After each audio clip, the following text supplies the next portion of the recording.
vamos a hablar acerca de las tareas domiciliarias. Bueno, primeramente vamos a definir qué son las tareas.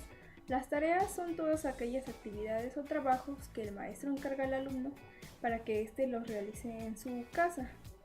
La lectura de las tareas domiciliarias de Antonio Ballesteros y Usano nos menciona que esas tareas primeramente fueron implementadas en escuelas privadas y entonces después su uso se extendió a escuelas públicas. Pero ha llegado al momento de que estas tareas se dan continuamente y todos los días, y lo cual hace que el trabajo de estas tareas haga que el niño vea esto como una carga, más no como algo útil para su enseñanza. Bueno, también nos menciona que el revisar tareas le ha costado al docente que todos los días tengan que revisarlas, y entonces ahí pierde las primeras horas del día revisando las tareas, entonces que es un tiempo muy valioso que podría utilizar en otras actividades. Ballesteros y Usano nos menciona que las tareas tienen ventajas y desventajas. Entre las ventajas que tiene es, por ejemplo, la primera, que completan la labor del docente pues en casa. Otra es que los alumnos se sienten también en casa vigilados como se sienten vigilados en la escuela. Otra más es que ayudan a trabajar actividades que son como mecánicas o memorísticas, que en la escuela podrían quitar algo de tiempo, y entonces se hacen en la casa, y ya en la escuela se pueden trabajar algunos otros temas. También nos dice que contribuyen a la disciplina escolar, porque el niño al tener actividades por hacer, que es la tarea, por ejemplo, se quedan un poco más de tiempo quietos, y entonces también los niños tienen sus propias responsabilidades. Entonces el niño ya tiene su propia responsabilidad, que sabe que tiene que hacer su tarea y se encarga de estas actividades. Entonces propicia que el niño se haga responsable de algunas actividades propiamente de sus actividades escolares. Pero todas estas ventajas nos dice que son actividades que se consideran como tradicionalistas o de la escuela antigua, pero que en la modernidad estas prácticas como que no están muy bien vistas. Entonces aquí se dan las desventajas, que lo voy a mencionar. La primera desventaja que nos menciona el texto en cuanto a las tareas es que el niño necesita dormir, comer, también necesita jugar. Entonces es una característica propia de la niñez, según Freud, que el niño necesita el juego. Entonces si el niño tiene que hacer una tarea, entonces este tiempo que tiene destinado para el juego se limita. Entonces ahí esas actividades pueden llegar a ser parte del cuando el niño sea adulto, que tenga, por ejemplo, una inadaptación social, porque cuando es niño no lleva a cabo las actividades que le gustaban por hacer las tareas. Otra de las razones de las desventajas de las tareas es que los niños se fatigan mucho. Por ejemplo, cuando hacen la tarea, después de la escuela destinan cierto tiempo a las tareas. Entonces si ya en la escuela estuvieron un buen tiempo sentados, después tienen que volver a sentarse y volver a frenar estos instintos de saltar, brincar, correr, jugar con, no sé, algunos juguetes o hacer otras actividades por tener que realizar sus tareas. Otra razón tiene que ver con el contexto o las condiciones socioeconómicas del niño, porque por ejemplo hay niños que tienen ciertas condiciones, por ejemplo en su cuarto tienen escritorio, ventilación, tienen todas las características necesarias para poder llevar a cabo una buena tarea. Pero hay niños que es todo lo contrario. Viven en un solo cuarto y tienen que compartirlo con muchísimas personas, y también en ocasiones tienen que trabajar para contribuir al gasto familiar. Entonces en ocasiones no les da tiempo de realizar estos trabajos.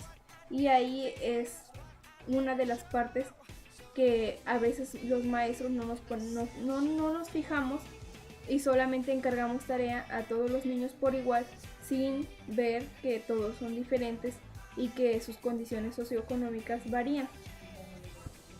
Además, el texto nos menciona otras tres razones antipedagógicas por el cual no se les debería de encargar tarea a los niños. La primera de ellas es que en los primeros grados de la escuela, el niño necesita que el maestro esté viendo su desarrollo, algunas dificultades que éste pueda tener, y entonces el maestro sea como un apoyo. Esa sería la primera. La segunda es que las tareas en muchas ocasiones se encargan para la casa, pero no reflejan en sí lo que el niño está aprendiendo o cómo se está desarrollando, porque los padres, en su afán de que el niño no quede mal, ellos son los que realizan las actividades. Esto lo podemos ver muy claramente en las llamadas maquetas, cuando les encargan para hacerlas en su casa, y muy frecuentemente son los padres los que las realizan. Entonces ahí vemos como este desarrollo se ve como un engaño, porque no son los niños los que realizan las actividades, sino los padres. Y la tercera es que se les encargan actividades memorísticas, y por ejemplo cuando se les encargan que aprendan las tablas, y que estas actividades pues son desagradables para los niños. Y ya por último, el texto nos menciona que lo que se pretende no es que se supriman las tareas, sino que estas tareas sean como un medio para llegar a los aprendizajes significativos.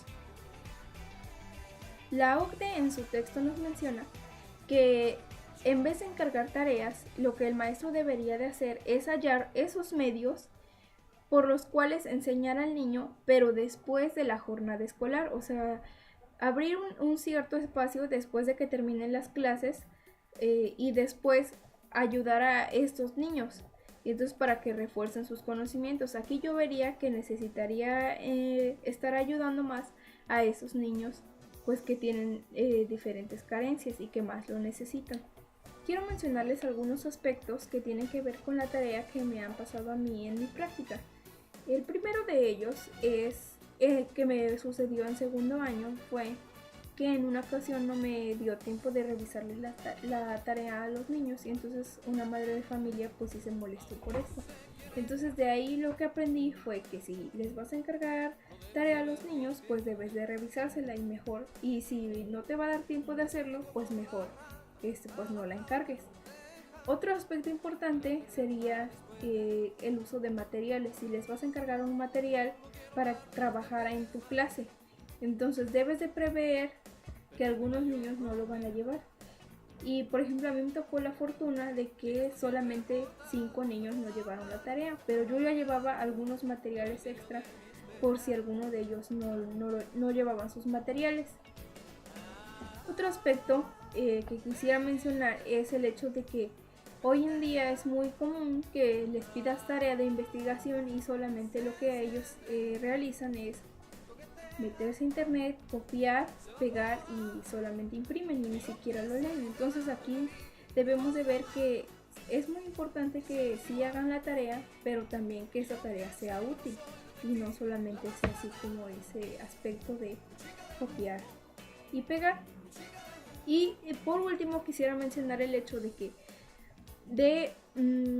si les vas a encargar alguna tarea que sea muy costosa revisarles, que lo hagan entre pares, por ejemplo, de manera grupal, por ejemplo, intercambiar libretas, y o sea, tú como docente ir dirigiendo estas actividades y ya entre todos ir revisando las tareas. Ya para terminar, a modo de conclusión, quisiera decirles esto. Las tareas, si bien no son indispensables, sí son necesarias para que los niños adquieran responsabilidades y además refuercen conocimientos de temas que ya vieron en clases. Pero estas tareas no deben ser muy tediosas, ni tampoco que empleen pues demasiado tiempo, pero sí deben de ser muy útiles. Y el docente, al encargarlas, debe tener en cuenta varios aspectos, como son las capacidades necesidades y condiciones socioeconómicas de los niños.